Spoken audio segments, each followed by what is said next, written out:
Hey everyone, welcome to episode 338, Rebranding Your Parenting. Welcome to the Harmony in the Home podcast. I'm your host, Kelly Hutchison. I'm a counselor, a life coach, and most importantly, an imperfect mom doing this work right along with you. And my goal on our podcast is to go from chaos to calm, feel less frazzled, and have more fun within your four walls to have more harmony in your home. So that's a pretty curious title, Rebranding Your Parenting. Say what? Before we talk about today's topic, I have an awesome audio I want you to listen to. I want to talk to you about Herbal Face Food, who's the sponsor of our show.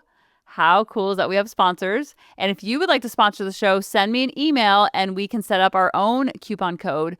I love Herbal Face Food so much. I've been talking about it for weeks because I love it that much. If you have any issues with sun damage or spotty skin or rosacea or eczema or all the things, I am telling you, my skin is so soft, and I was born in 1974 and it shouldn't be soft.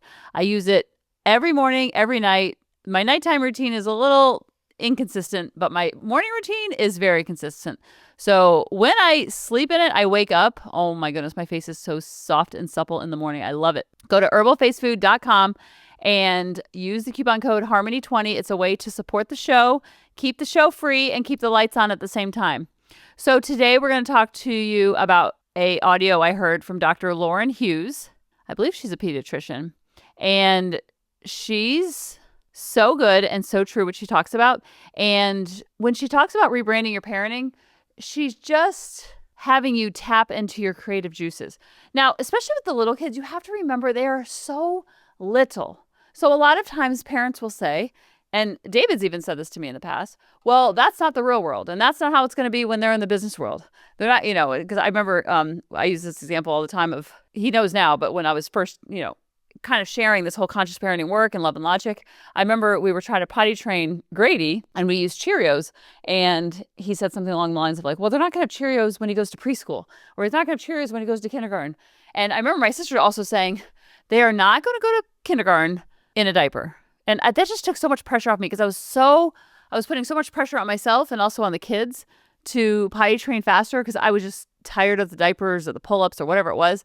And I remember her saying that. I was like, oh, so I just have to not enjoy the process, but just know that there is an end in sight. Because sometimes when they're in a stage, we think that there's no end in sight. And I'm telling you, I've been through all the phases, all the stages, not all of them. I've been through a lot of them. With my kids being born in 2008 and 2010, I always say that because I never know when people are listening to this so that they can figure out how old they are when they hear this. But I've been through a lot of the stages and phases and so many things I worried about. And it's never going to end. They're never going to take a shower on their own, or they're never going to swim independently, or they're never going to potty train, or they're never going to. I remember one time with one of mine, I never thought they were going to drink out of a sippy cup because they were just so attached to the bottle. I tried every sippy cup. They just tossed them. They chucked them across the house. And that's a no.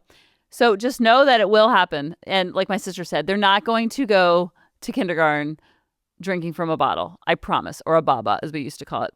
So I love this because Dr. Lauren talks about taking something that is very simple, like brushing your teeth, and you have to be creative and be more light and fluffy with kids because you have to remember how little they are. You just have to think of what they believe in and what they think and how little they are. And they've only been on the earth for a couple hundred days for some of them. And that's so young. So a lot of times we think, well, this is not going to be like this in the real world, so I can't coddle them now. But when they're 2 and 3, that's not the real world for them. We're not trying to make them 38-year-olds when they're 3.8 months old. Does that make sense? What she means about rebranding is instead of saying, we're going to go brush your teeth, you could say something like, we're going to go scrub-a-dub-dub those sugar gremlins in your teeth. And they're like, sugar gremlins? And then you look in their mouth and like, yep, there's a sugar gremlin. I see one right now. Oh, we got to go. Hurry, hurry, hurry. And so I'm just saying we have to tap into our game of make-believe. And that's what rebranding is tapping into the game of make-believe and making it more fun, the mundane, making it fun because they don't want to do the mundane things just like we don't want to do the mundane things. And so listen to some of her examples and you're going to absolutely love them because I know we all learn from examples. And then I want you to send me some of your examples. If you have a toddler, I want you to listen to me for a second. My name is Dr. Lauren Hughes. I'm a board-certified pediatrician and mom of 3 previous toddlers. I'm going to give you some advice.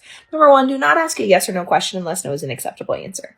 If you are talking to an adult and you're like, hey, do you want to go get burritos? And they're like, no. And you're like, well, get in the car because we're getting burritos. And you're like, why the did you ask me? Same with a toddler. Do not ask them a yes or no question. You got to rephrase it. Parenting is all about rephrasing things to make it more palatable. So if you need to get in the car, don't say, are you ready to get in the car? Say, we're going to get in the car. Would you like to walk or run or walk backwards or something? Like, make it more fun.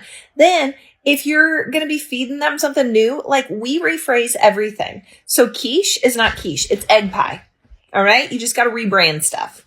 Then you want to get your kid to actually listen to you. Sing about it.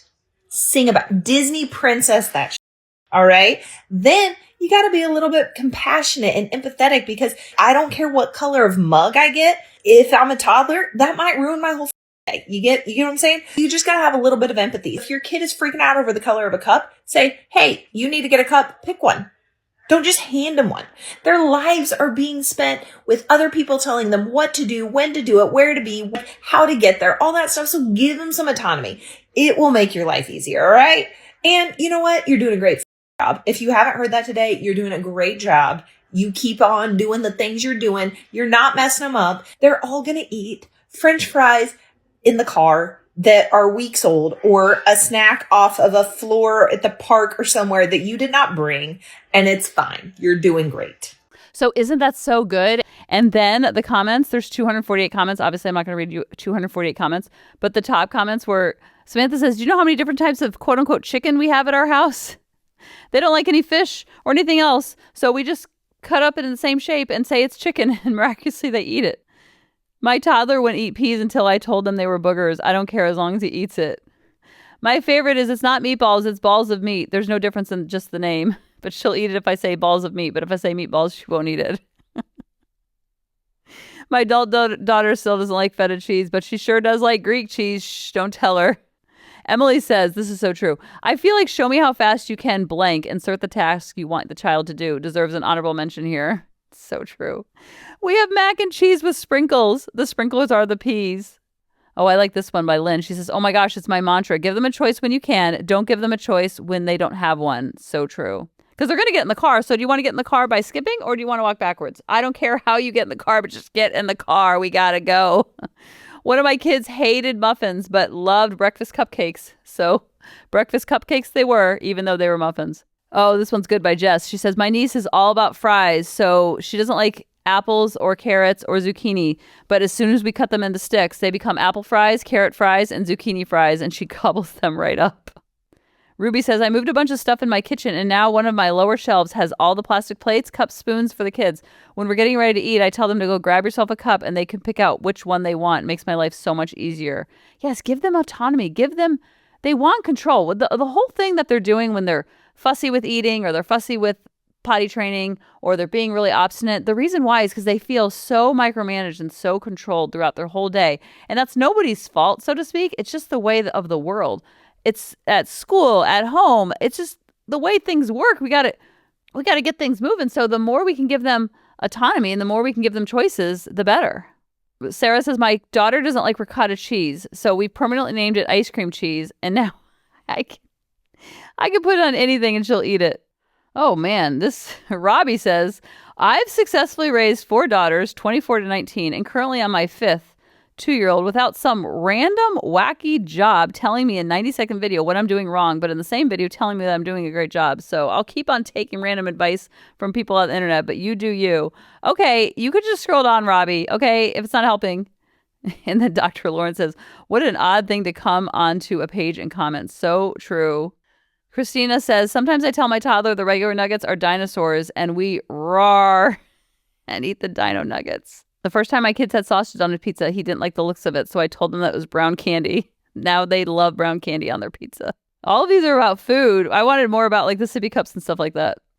This last one I'll read. Serena says, basically toddlers will turn you into a marketing guru. Your resume will just gain a new skill. So true. And what she talks about towards the end is so much love and logic of our kids are just being told what to do, where to go, what to wear, what to eat, And they're told so much throughout the day. And of course, some of the things they have to be told what to do. It's not like a lot of times with conscious parenting, a lot of times we go to extremes like, oh, well, I have to give them choices in all the things, or I have to let them have popsicles for dinner because that's what their authentic self says to do.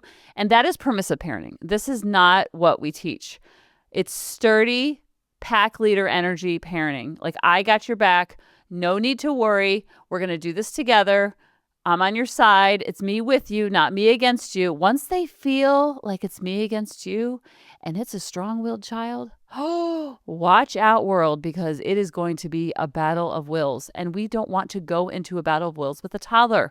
We don't want to battle with anyone. We want to drop the rope, have harmony in the home. That's what it's called. But harmony in the home does not mean being a doormat. I promise you. So what she talks a lot about in the end is giving them choices. Like when they're brushing your teeth, instead of saying we're going to go brush your teeth, we're going to go attack those sugar goblins. I see them in your mouth. Oh, open up. Oh, no, no, no. Let's go get them. Let's go get them. So they're kind of like excited. It's turning into a game. Now, a lot of times parents will tell me I'm not that creative. I can't think of it on the spot. Think of it in advance. Practice it. Think of something in advance, then practice it. It doesn't have to be all the things. Just do it with the sugar goblins. Just do it with the getting dressed. Do it with something that they don't have a lot of pushback on. So then you can say, oh, that really worked well with getting dressed, because that's not something you usually get pushback on. Let me try it with something that there's mediocre pushback on. So one of my kids did not like to get dressed, but the other one was fine with getting dressed. And then the other one didn't like getting shoes on for some reason. So there's different levels of resistance, I should say, and choose something that has a low resistance to practice and think of it in advance. This is not something you're supposed to think of on the spot. Think of it in advance. You have to tap into your own imagination, your own creativity, and your own little girl or own little boy self. Now, if you didn't have a lot of fun growing up, it's going to be hard to do. It's going to feel very unnatural. But guess what? We can do unnatural. We can do hard things. Just because it's hard is not a reason not to do it. And when you practice with the low resistance things, practice that for a couple days, a couple sessions, a couple hours. If it's food and they're not resistant to food, be creative with that. If you're not sure, ask Google. Ask ChatGPT. What are some funny, clever sayings I can use when I'm asking my kids to put on their shoes? And I promise you, they will come up with a bunch of them. And then if you don't like that, you'll say, please rephrase it to make them sillier. Rephrase it to make it for a boy. Please rephrase it to make it for a boy who likes basketball. You can get as specific as you want. Then you'll have an arsenal and you practice with one. You don't have to do them all. Practice with a low resistance activity and see how much fun it is. And they will bring out the kid in you. We're not getting them, we're getting ready for the real world is that we're playing the long game. When they're 2, we're not thinking about them in being the corporate baddie. No need to worry about that. That'll come in time. Everything is done in ages and stages. Then once you practice for a few times, few sessions, few instances with the low resistance, step it up a little bit. Go to something that has a lot of middle of the road resistance. Try it there. Once you do the middle, then you're ready for the big guns, for the high resistance. And the reason why I say to do it in advance is A, you have it ready to go.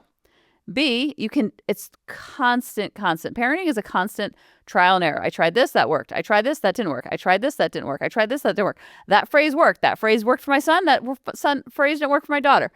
We have to be creative. It's not one size fits all. That's why when I give you examples, I'm giving you some examples to try, not the example to try. So then you try with high resistance. You know that it's going to be high resistance.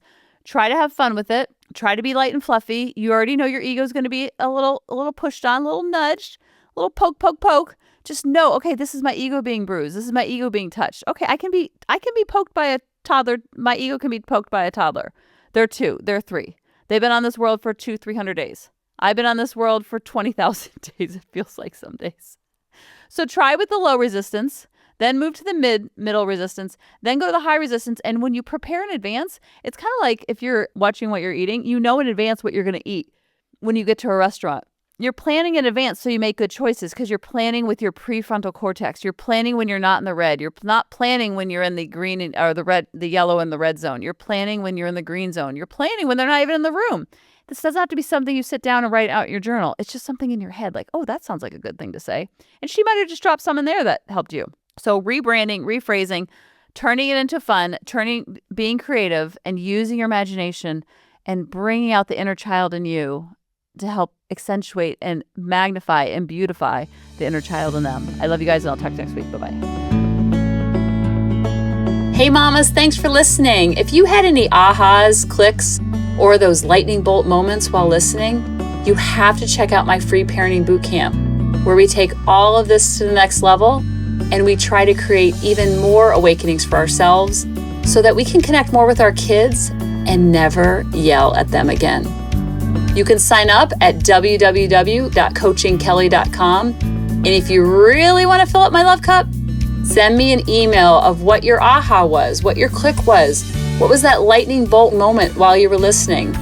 I want nothing more in life than for you to have harmony in your home and to learn how to be an imperfect mom like me, which allows your kids to be imperfect too, each and every day. Thanks for listening.